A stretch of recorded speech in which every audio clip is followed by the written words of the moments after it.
y damos la bienvenida a nuestros invitados. Juan Manuel Moratal, él es abogado en Derecho Comercial Internacional, nos acompaña vía Skype desde Asunción, Paraguay, y también le doy la bienvenida a Juan Carlos Hidalgo, analista de políticas públicas sobre América Latina del Instituto Cato. Él está desde nuestros estudios en Washington. Bienvenidos a ambos, los saluda Patricia Ramos, gracias por estar con nosotros.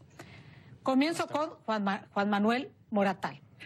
Juan Manuel, según análisis privados como el de la consultora ABCEV, el comercio entre Venezuela y Mercosur cayó casi un 70%, registrando la mayor baja en los últimos 2 años debido pues a la crisis en Venezuela. Por lo tanto, mi pregunta es, ¿cuánto afecta en lo económico la suspensión por parte del bloque hacia la economía venezolana? Bueno, Patricia, en primer lugar, como vos bien decís, ha mermado de manera significativa el comercio entre el bloque y Venezuela.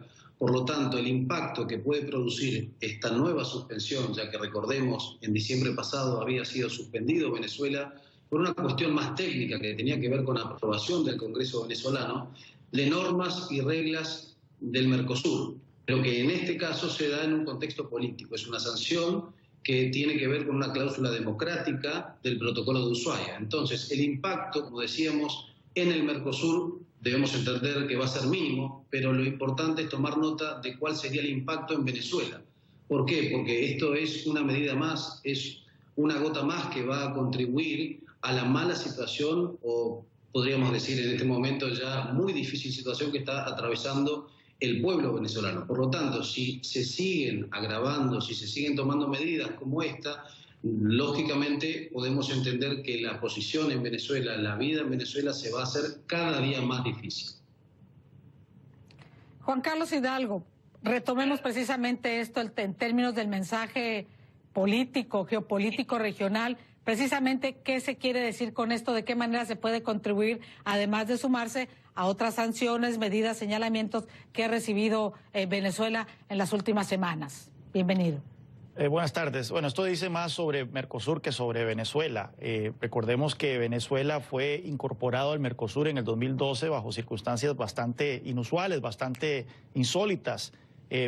Hasta ese entonces, Paraguay estaba bloqueando la entrada de Venezuela a dicho grupo, pero se aprovechó de la suspensión de Paraguay en ese momento, en el 2012, también bajo la invocación de la cláusula democrática de Mercosur, para entonces meter a Venezuela por detrás de la puerta, por la puerta de atrás. Ahora bien, Venezuela nunca cumplió con las reglas del Mercosur, por eso es que está en suspensión jurídica, porque nunca cumplió con los plazos para adoptar las normativas propias de ese bloque comercial.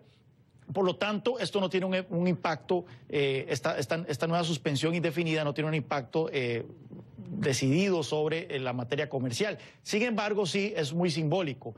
Mercosur ha experimentado un cambio significativo desde los últimos 5 años. Antes era un grupo de países decididamente de izquierda, con los Kirchner en Argentina, con el Partido de los Trabajadores en Brasil y por supuesto con el Frente Amplio en Uruguay, con un Mujica que era todavía más tirado a la izquierda que el actual presidente uruguayo. Hemos visto un giro en la identificación ideológica de los países componentes del Mercosur y ahora, por lo tanto, una actitud más agresiva hacia lo que ocurre en Venezuela, que era ya evidente en el 2012 cuando ese país fue incorporado por primera vez.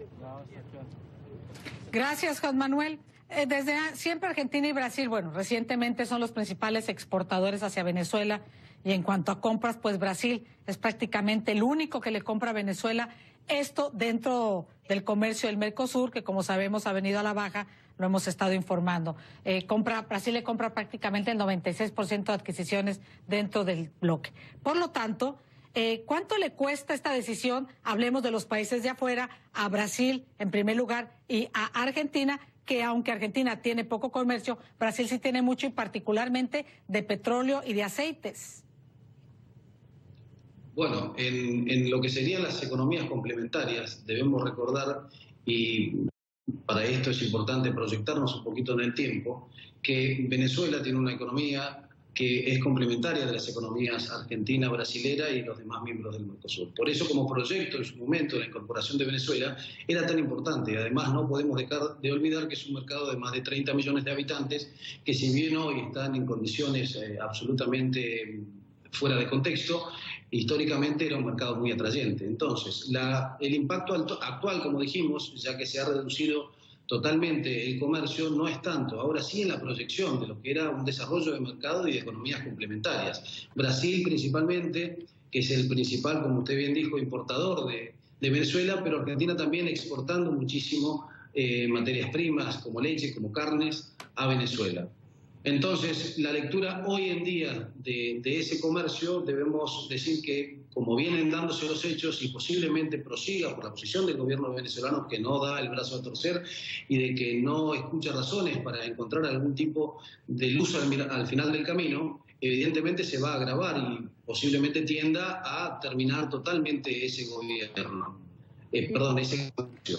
Esta última sanción, coincido plenamente, que es una sanción con un alto contenido político, pero que evidentemente tiene más resonancia cuando la sumamos a todo lo que ha aportado las medidas de los diferentes países y del Concierto Internacional de Naciones.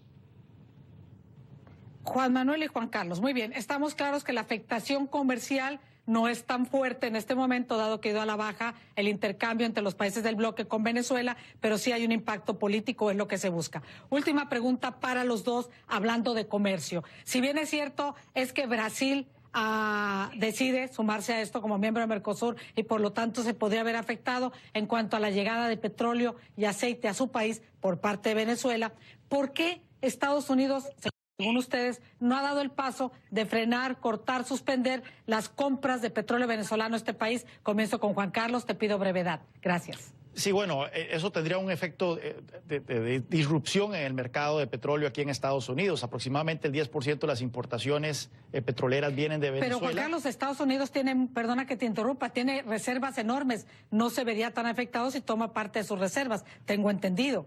Aún así tendría un impacto principalmente en la zona del Golfo, que es donde están las refinerías que procesan el crudo venezolano. Estamos hablando de estados como Luisiana, Texas, donde habría una disrupción del mercado y esto sin duda alguna tendría un impacto en materia de empleos y en materia de las economías de estos estados, lo cual y también se esperaría un pequeño aumento en el precio de los combustibles justamente en la temporada de verano, que es cuando los estadounidenses más utilizan sus vehículos. Así que es una cuestión que tendría costos para la economía estadounidense, principalmente a nivel regional, y por lo tanto la administración Trump lo está pensando 1, 2, 3 veces antes de optar por esa opción nuclear. Gracias, estamos viendo entonces más los efectos no tanto de abastecimiento como de impacto económico. Tu turno, Juan Manuel, ¿qué opinas al respecto? También te pido brevedad. Sí, bueno, sumando a la misma línea que evidentemente la suba de precios puede ser una de las determinantes, pero no la más importante, el impacto que se produciría en la matriz energética de Estados Unidos, en el plan energético de Estados Unidos. Y por ello vemos la importancia en la propia declaración que ha tenido el Congreso de Estados Unidos pidiéndole a Donald Trump reflexión y mucha mesura a la hora de tratar temas de política energética con el fenómeno Venezuela. El propio Congreso de Estados Unidos toma nota de la importancia que tiene el crudo de Venezuela dentro de esa matriz energética. Por lo tanto, entiendo que es un problema político que afecta a todo un planeamiento. Muchísimas gracias a ambos por sus opiniones y análisis y ayudarnos a poner en contexto qué significa esta suspensión de Mercosur y también sus opiniones acerca de por qué Estados Unidos no toma esta decisión. Muy amables, Juan Manuel Moratal, abogado en Derecho Comercial Internacional, y por supuesto a Juan Carlos Hidalgo, analista de políticas públicas sobre América Latina del Instituto Cato. Hasta una próxima oportunidad, caballeros. Gracias.